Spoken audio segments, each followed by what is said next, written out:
That said, ours is somewhat a different lot than either Job's or Jesus's, neither of whom in their moment of distress knew where to find God.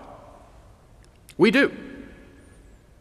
And I mean that. We know where to find God by virtue of Jesus' own startling declaration on the night in which he was betrayed, the night before his crucifixion, that the bread and the wine of this meal, the meal we're about to celebrate, are the body and blood which were broken and poured out that afternoon outside the city walls of Jerusalem.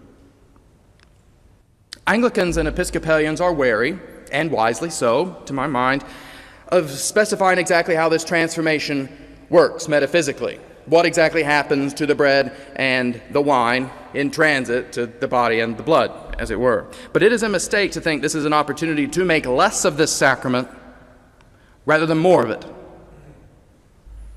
We need this sacrament to be at least as real as our suffering, at least as real as our cancer. Cancer's real. We need this to be real too, just as real. Just as real as our children who die before their time, just as real as our car accidents and our corpses. And it is. It is. I believe that every Sunday at this altar, as I once heard the English theologian and Anglican priest Sarah Coakley say, every Sunday at this altar, the world is broken apart again.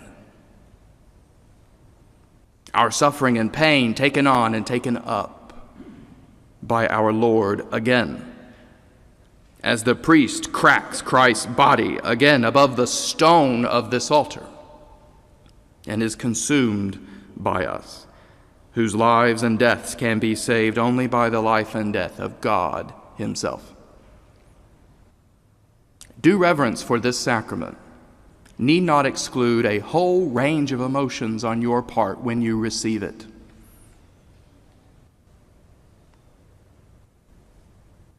Don't you think God can handle your feelings? He laid the foundations of the world, after all. Sometimes this sacrament will be a feast of joy for you, a chance to break bread in celebration.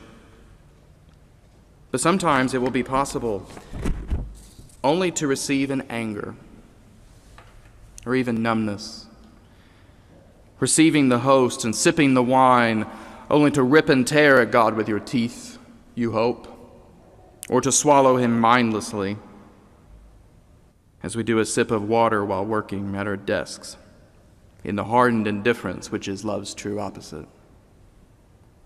And at the last, it will be your duty and mine to receive this sacrament in weakness of the profoundest sort, that which we know only just short of our dying,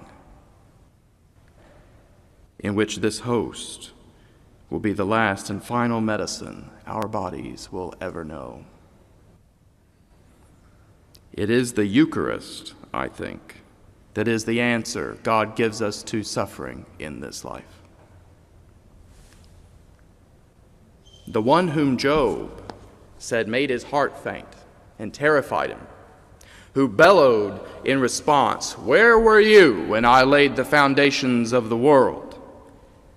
gives himself over to us here at this table in a form that can be crushed between our fingers, as if it were nothing at all.